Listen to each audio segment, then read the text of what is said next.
सुबह के 5 बजे। उसके बाद हमें पढ़ना लिखना चाहिए। उसके बाद जैसे जो स्टूडेंट है तो उसे स्कूल जाना चाहिए, जो घर पे घरेलू काम है तो वो अपने घरेलू काम कर सकते हैं वैसे। फिर उसके बाद जैसे हम जैसे छात्र हैं तो हम सबसे पहले स्कूल के लिए तैयार होते हैं। फिर जैसे लेकर हमें अपने स्कूल में अनुशासन में रहना चाहिए, लोगों से अच्छा व्यवहार करना चाहिए, अपने माता पिता का आदर करना चाहिए और कभी भी हमें अपने स्कूल आने से पहले अपने माता पिता के पैर पड़ना चाहिए और भगवान के पैर पड़ के आना चाहिए। और हमारे स्कूल में हमें आके शिक्षक को सबसे पहले नमस्ते करना चाहिए ताकि हमारा एक तरीके से अच्छा स्वभाव और हमारे आदर संस्कार दिखते हैं फैमिली के तरीके से व्यस्त जीवन करना चाहिए, ना कि हमें फालतू समय यहाँ इधर से उधर घूमना चाहिए। और घर जाकर भी हमें अपने माता पिता के कामों में मदद करना चाहिए और हमें हर चीज़ खाना पीना घूमना हर समय अपने टाइम करना चाहिए। और हमें रात में भी समय पर सोना चाहिए, नहीं ताकि नहीं तो लोग आदिकाल से मनुष्य को जिज्ञासा की भावना रहती है। वो चाहता है कि आसपास का सारा ज्ञान भेद पे अर्जित हो। मतलब मनुष्य को एक शांति एक संवाद के लिए समाचार पत्र को पढ़ना चाहिए।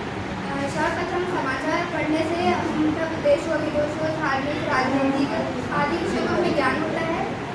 जो समाचार पत्र का सर्वप्रथम जो विकास हुआ जन्म हुआ वो इटली में हुआ। इटली के वेनिस के स्थान पर हुआ था।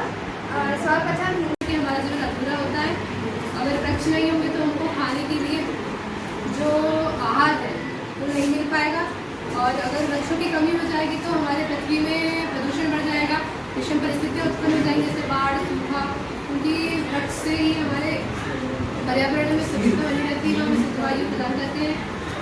हम लोगों को वृक्षों की रोपाई व पेड़ों की कटाई के लिए जागरूक करना चाहिए कि वो पेड़ों की कटाई ना करें, बल्कि सभी वृक्षों की रोपाई करें। क्योंकि देखा जाए तो कुछ लोग सिर्फ व्यू के लिए पेड़ लगाते हैं और बस डाल देते हैं, सिर्फ व्यू मिल जाते हैं और साथ में पैसे भी मिल जाते हैं, पर वो उनकी देखभाल नहीं करते। तो हमें स्वयं में ईमानदारी रखनी चाहिए कि नहीं हम पेड़ लगाए तो उसकी आगे तक भविष्य के लिए उसकी सुरक्षा करें और भविष्य के लिए अपने आप भविष्य सुरक्षित रखें।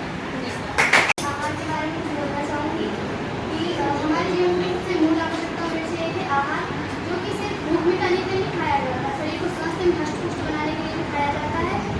जिससे हम अगर अच्छा खाना खाएंगे तो अच्छी तरह स्वस्थ रहेंगे, हमारा मन और दिमाग भी अच्छा स्वस्थ रहेगा, हम अच्छे से सोच पाएंगे, जो हम करना चाहते हैं अच्छे ध्यान से करेंगे। और आजकल तो प्रचलन है कि अलग अलग प्रकार की डिश खाते हैं जो अच्छी दिखती भी है, अच्छी लगती भी है, लेकिन अंदर से स्वास्थ्य के लिए अच्छी नहीं होती है, हानिकारक भी होती है। तो हमें अपने खाने पर ध्यान देना चाहिए, ना कि उनके दिखने पर। और अगर हम अच्छा खाना खाएंगे तो अच्छे से ध्यान देंगे पढ़ाई पर ध्यान देंगे, हम जो करना चाहते हैं उसको अच्छे से कर सकते हैं। इसलिए खाना बहुत ज़रूरी होता है, इसलिए अपने खाने पर अच्छे से ध्यान दें। मानसिक दोनों वृद्धि होती है। खेल से हमारा जीवन स्वस्थ और मस्त रहता है। खेलों से हमारे जैसे आप लोग देख ही रहे कि हमारे स्कूल के भैया लोग अपनी पहचान बना रहे हैं, बहुत आगे तक जा सकते हैं।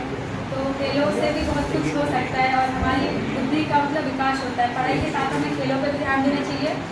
खेलों से स्वस्थ और से खेल हैं उनमें अपने को मतलब बढ़ चढ़ के भाग लेना चाहिए। और खेल खेलने से हमारा माइंड क्लियर होता है, जिससे पढ़ाई में मन लगता है। और खेल के अंतर्गत अपन मतलब ऊपर तक जाके अपनी पहचान भी बन सकती है। खेल खेलने से ऐसा नहीं कि खेल खेलेंगे तो हमारी पढ़ाई प्रभावित हो, हम टाइम निकाल करके भी खेल सकते हैं। जैसे कि छुट्टी होती है उसमें ही कर लें, ऐसे नहीं कि अपने को क्लास अटेंड करना, क्लास भी अटेंड करें और खेल भी हो जाए, पूरे लगे ही रहना है। और सेहत भी अच्छी रहती है, हेल्थ। अन्न जल, वृक्ष ही जल है, जल ही अन्न है और अन्न ही जीवन है। जिस प्रकार पहले पीपल के पेड़ों की पूजा की जाती थी, उसमें व्रत रखा जाता था, उसके पेड़ों पे मतलब आगे बांधे जाते थे।